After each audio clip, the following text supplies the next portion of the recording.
Selamat datang di channel dakwah Islam. Jangan lupa klik like, share, dan subscribe channel ini untuk menyebarkan kebaikan lebih banyak lagi. Bismillahirrahmanirrahim. Assalamualaikum warahmatullahi wabarakatuh. Alhamdulillah, tidak henti-hentinya kita memuji Allah Subhanahu wa taala, Rabb, zat yang Maha Pengasih, Maha Penyayang. Zat yang hari ini masih memberikan kesempatan untuk kita semua hadir di rumahnya ini, hadir di tempat yang mulia ini, dan hidup kembali numpang di atas buminya ini. Zat yang hari ini masih memberikan kesempatan kita semua untuk bertaubat, meminta ampun kepada Allah Subhanahu wa taala, yang kita semua dari sejak pagi mungkin bangun tidur sampai detik ini, kalau kita hitung-hitung nikmat yang Allah berikan, maka sudah terlalu banyak nikmat yang Allah berikan. Sekali lagi, kalau ibu-ibunya masih bicara, saya tidak akan bicara. Nanti gak kedengeran suaranya. Kalau mau bergerak, mau pindah, tidak perlu pakai suara.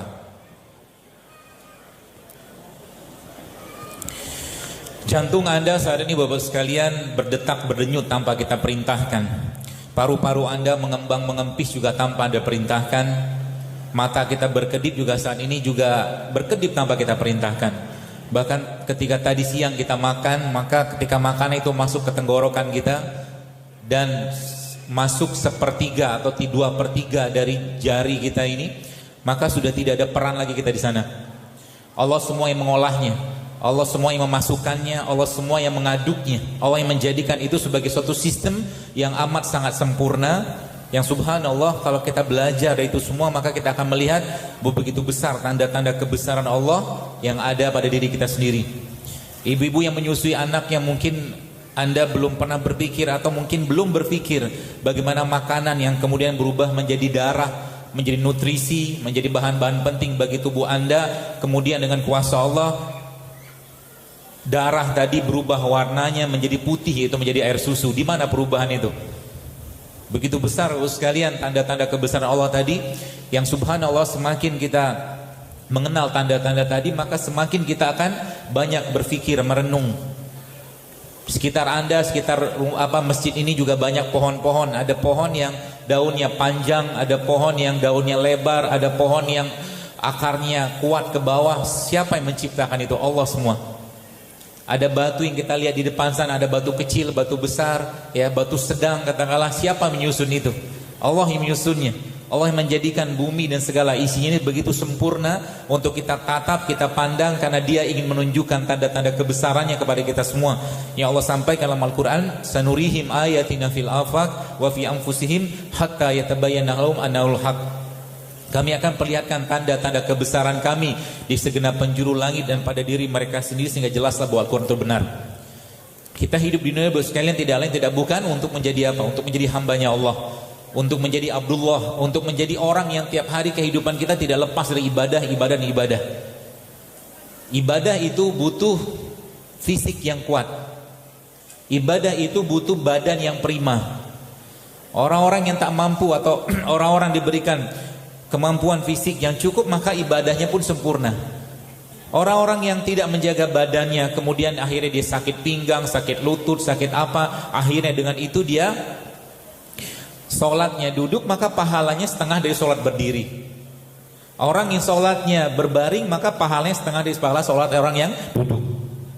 Begitu sebenarnya. Jadi kalau ada ibadah-ibadah yang kita kerjakan dan membuat ibadah tersebut, atau akhirnya dengan kelalaian kita ibadah tadi tidak bisa kita kerjakan dengan sempurna karena kelalaian kita, maka mungkin boleh saya katakan kita zolim dengan diri kita sendiri. Karena manusia tidak dijadikan Allah untuk sering-sering sakit. Manusia tidak diciptakan Allah untuk sering-sering sakit. Sebab kalau sering-sering sakit, susah kita beribadah. Allah Subhanahu wa taala sampaikan dalam Al-Qur'an, "Wa ma khalaqtul jinna wal insa illa liya'budun," kata Allah. Dan kami tidak ciptakan manusia kecuali untuk menyembahku, kata Allah. Ya. Maka jadikan komitmen untuk menyembah Allah ini, Bapak sekalian, sebagai semangat kita hidup. Bahwa kita hidup tidak lain tidak bukan untuk beribadah. Ya. Hubungan apa dengan apa yang kita sampaikan kali ini? Insyaallah pada kajian kita sama, ya. Ada hubungan semua. Ya, ada hubungan semua. Sehingga nanti Kalau kita sudah paham untuk apa kita diciptakan Allah, kenapa kita dilahirkan, dan kemana kita akan kembali, maka kita akan berhati-hati sekali dengan hidup kita. Ya, akan berhati-hati sekali. Ya mas sekalian, apa-apa yang kita dapatkan ini Bapak sekalian tidak lain tidak bukan berasal dari sebuah sejarah atau perjuangan manusia yang Allah sempurnakan fisiknya, akhlaknya, nasabnya. Ya, yang ketika kita membaca namanya atau menyebut namanya dengan bersolawat kepadanya, maka Allah memberikan kepada kita 10 pahala kebaikan. 1 pahala kebaikan saja sudah cukup untuk kita bisa menjalani hidup dengan baik. Tapi ini 10, maka wajiblah atau mungkin patutlah kita mengucapkan terima kasih kita dengan bersalawat kepada Nabi sallallahu alaihi wasallam. Allahumma shalli ala Muhammad wa ala ali Muhammad. Bicara tentang kesehatan Bapak sekalian, masih ribut banget ya.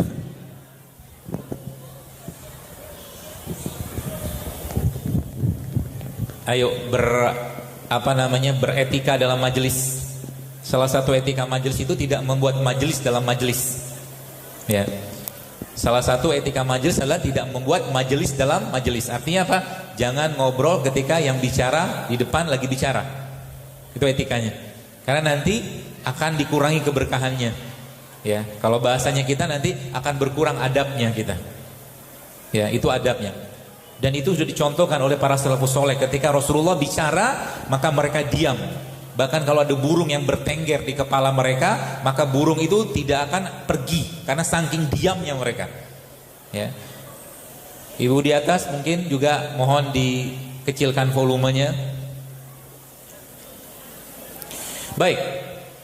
Bicara tentang kesehatan Bapak sekalian, ada hal yang menarik dan lucu ya. Kalau kita lihat zaman saat ini di mana umat Islam khususnya ya di negeri kita ini, secara umum Indonesia lah ya, sekarang bertubi-tubi penyakit ya. Begitu banyak dan begitu berlebihannya penyakit-penyakit yang dulu juga tidak ada. Kenapa bisa seperti itu? Kata kuncinya sebenarnya adalah sederhana.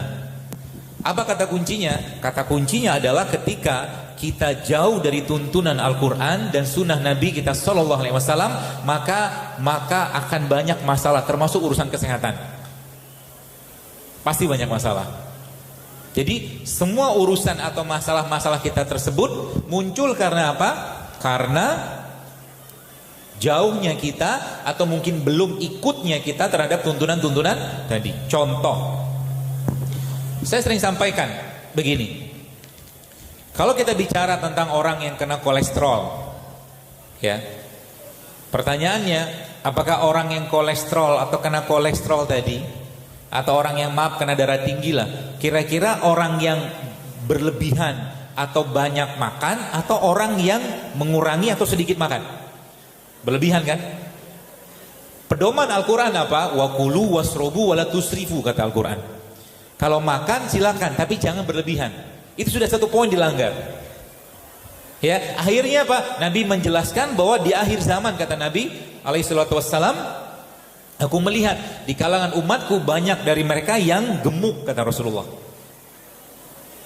Jadi gemuk itu karena apa? Banyak makan. Apalagi? Gemuk itu karena banyak makan dan gak ngerti yang dimakan apa. Ya, gak ngerti yang dimakan apa, sehingga apa? Sehingga tiap hari mengkonsumsi berbagai macam makanan yang dia sudah tahu sebenarnya itu nggak sehat gitu kan, tapi terus saja dikonsumsi ya.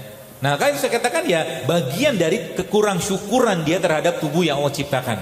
Jadi sebenarnya kalau kita kembalikan kepada konsep-konsep Islam sekali, maka sebenarnya ngobatin atau ngatasi penyakit itu gampang sekali, asal mau saja ya, asal mau. Jadi hidup sehat bagi seorang mukmin bukan lifestyle, bukan gaya hidup, tapi dia bagian dari ketaatan kepada Allah. Ingat ya, jadi jangan jadikan itu sebagai lifestyle, jangan jadikan sebagai gaya hidup. Ngapain? Ya, sebab kalau cuma dijadikan sebagai gaya hidup Bapak sekalian, maka sedikit banget pahala yang kita dapat. Ya. Kalau kita jadikan bagian dari ketaatan dan rasa syukur kita kepada Allah, maka ketika Anda minum air putih niatnya karena Allah untuk jaga kesehatan, maka dapat pahala. Ketika Anda minum kunyit katakanlah, atau minum serai, minum apa, minum madu segala macam, dan dijadikan bagian dari ketaatan, maka dapat pahala. Ya, maka niatkan hidup sehat itu bukan sebagai lifestyle tapi bagian dari ketaatan mulai sekarang. Pertanyaannya, sudah siap belum hidup sehat? Sudah siap? Saya tanya sekali lagi, Allah saksinya ya. Sudah siap hidup sehat? Alhamdulillah, Allah saksinya. Ya. Artinya kalau dilanggar nanti Allah juga yang menghukum. Kalau udah tahu nggak sehat, kira-kira harus dimakan atau ditinggalkan? Yakin? Baik, saya tanya dulu. Uji coba dulu kita. Menurut Anda sekalian, kira-kira nih,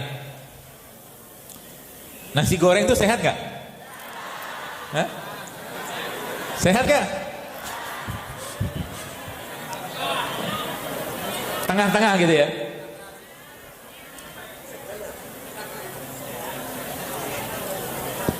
Jadi nasi goreng sehat? Enggak.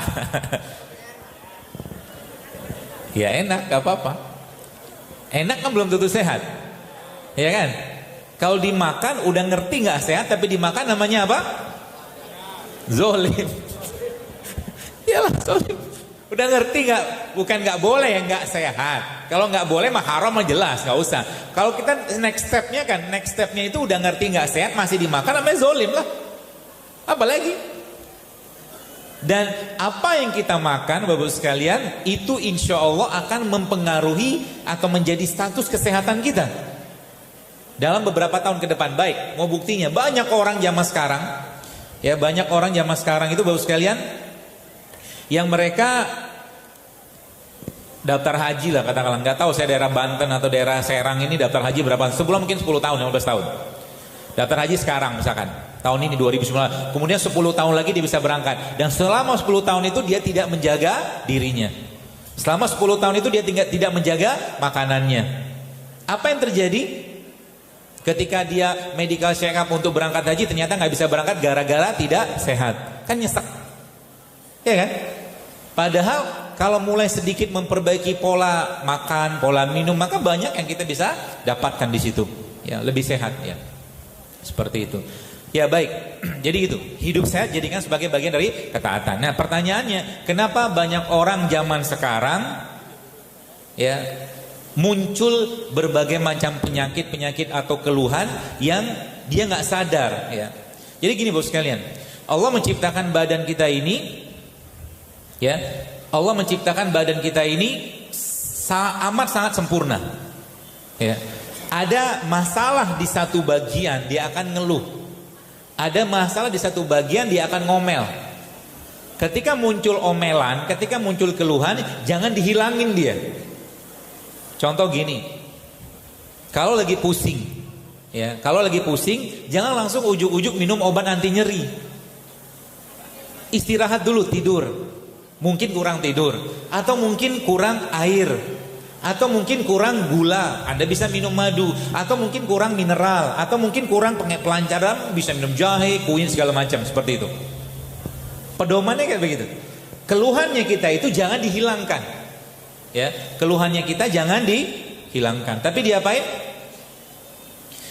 Didengar aspirasinya, didengar aspirasinya. Jadi jangan langsung dimusnahkan keluhan tadi gitu kan. Sebab apa? Semakin sering dia dihilangkan keluhannya tadi, atau mungkin simptom-simptomnya tadi itu, maka Masya Allahnya nanti lama-lama tubuh tidak akan lagi ngasih tanda, tiba-tiba sakit aja. Orang yang menjelang sakit itu sebenarnya sudah ada tanda-tandanya, sudah ada tanda-tandanya ya. Tapi tanda-tanda tadi lagi-lagi bos sekalian sering kalinya dihilangkan. Contohnya begini. Kalau kita bicara tentang flu, orang flu, banyak orang flu sekalian, ketika flu apa mereka kerjakan? Minum obat flu, ya minum obat flu. Obat flu ada efek sampingnya, ya jantung berdebar salah satunya kan. Padahal obat flu tuh paling gampang pakai apa? Cengkeh, ketemu jahe, ketemu serai, udah jadi obat flu. Itu udah obat flu. Cengkeh ketemu jahe ketemu serai atau tambah sedikit sama bunga lawang sudah menjadi obat flu. Ya seperti itu. Jadi kalau kita memahami tubuh kita sekali lebih baik lagi ke depannya, maka insya Allah akan banyak sekali penyakit-penyakit yang kita bisa atasi. Nanti, tapi kita sekarang pahami dulu kenapa muncul penyakit. Ya, dan sekarang saya akan jelaskan atau mungkin saya akan fahamkan kepada Bapak sekalian, jemaah sekalian, memahami status kesehatan kita kayak apa. Ya, begini. Kalau Anda punya mobil atau katakanlah kita punya mobil mewah, ya, sebulan mungkin sport car gitu kan, mobil mewah. Dan mobil itu harganya miliaran lah. Kalau kita punya mobil tadi Bapak sekalian, maka pertanyaannya kalau kita mau isi bahan bakar, Anda akan isi dengan Pertamax atau premium? Pertamax. Karena apa? Mobilnya cocok dengan Pertamax. Gitu loh. Semakin diisi Pertamax, mobil itu semakin kenceng atau semakin baik. Nah, kalau yang punya mobil ini iseng ngisi mobil tadi dengan premium, kira-kira ngasih mobilnya gimana? Bakal rusak. Mobilnya rusak, yang nyetir pun gak nyaman, kan rusak terus menerus.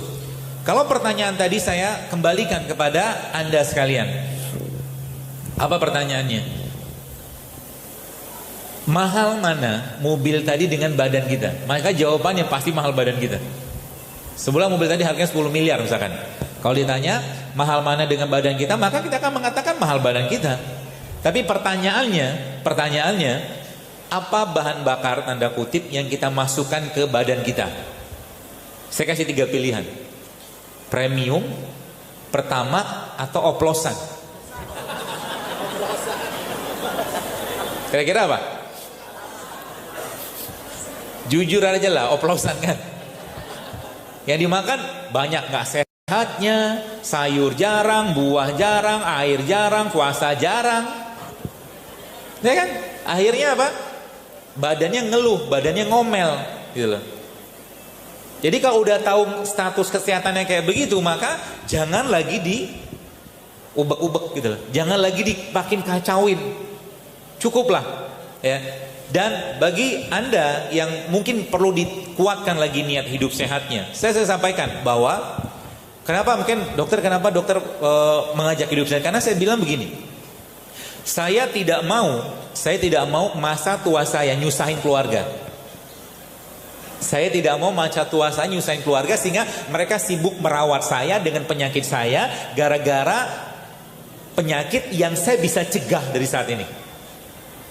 Uang habis, waktu habis, emosi habis ngurusin penyakit yang kita bisa cegah. Sebagian besar penyakit-penyakit degeneratif, stroke, kencing manis, darah tinggi, itu penyakit karena bad diet, karena diet yang buruk. Sebagian besar. Jadi kita ngerti dulu solusi apa, masalahnya apa dulu. Ya, sehingga nanti kalau itu sudah ngerti bahwa sekalian, maka insya Allah kita cari solusinya.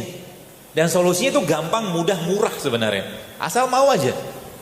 Ya, contoh misalkan Anda pagi-pagi biasa ngopi sasetan ya, atau mungkin teh sasetan itu kan. Sehat nggak itu?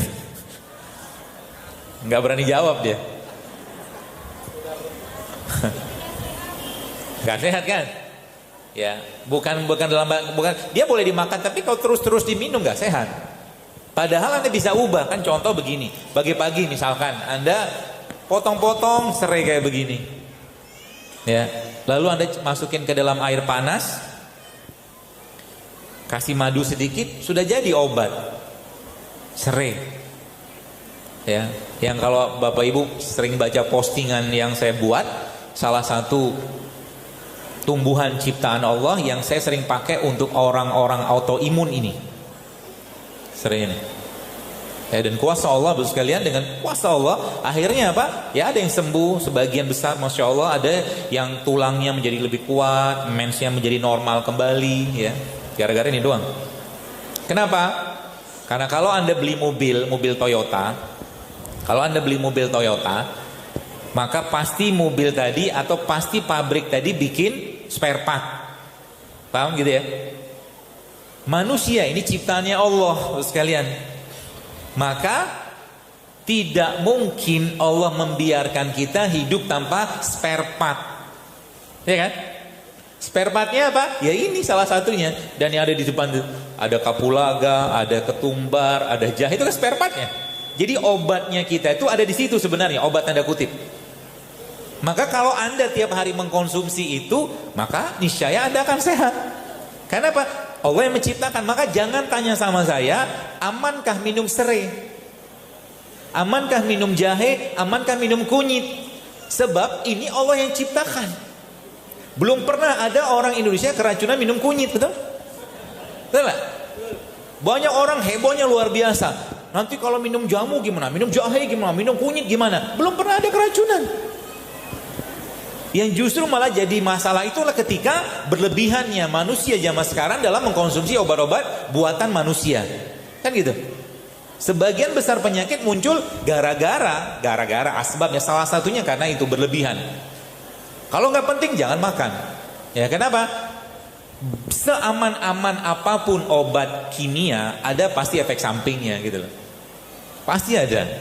Bapak Ibu kemarin tempat dengar ada ditarik juga sama lembaga terkait, kan ada satu obat untuk mah yang katanya memicu kanker. Ya itu salah satu. Sebelumnya juga ada sebenarnya. Ya banyak. Nah baik. Jadi pahamilah bahwa spare part itu banyak. Contoh ya, kalau mungkin saya bahas tadi tentang ini, ya tentang serai tadi. Jadi ketika kita mengembalikan keseimbangan badan kita dengan mengkonsumsi mereka-mereka ini, maka sebenarnya tubuh akan memperbaiki dirinya sendiri. Itu kata kuncinya. Tubuh akan memperbaiki dirinya sendiri. Baik, kita bahas sedikit tentang nasi goreng. Kembali ke nasi goreng. Nasi kan? Nasi goreng lah, atau nasi goreng secara umum. Nasi isinya apa? Gula. Nasi isinya gula kan? Gulanya jenis gula kompleks atau gula sederhana? Gula sederhana. Karena gula kompleknya, seratnya, vitaminnya, enzimnya sudah hilang dengan pengolahan beras tadi, which is itu ada pada kulit arinya beras. Siapa yang makan kulit arinya? Ayam. Betul?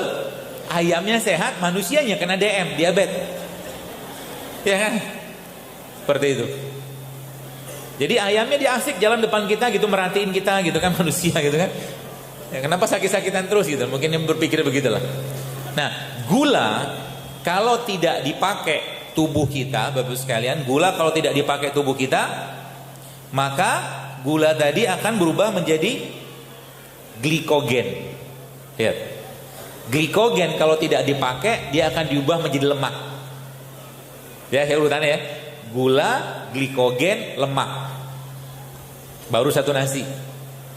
Sekarang pertanyaannya, kita nih saat ini kira-kira banyak nggak kelebihan gula? Banyak? Tandanya apa?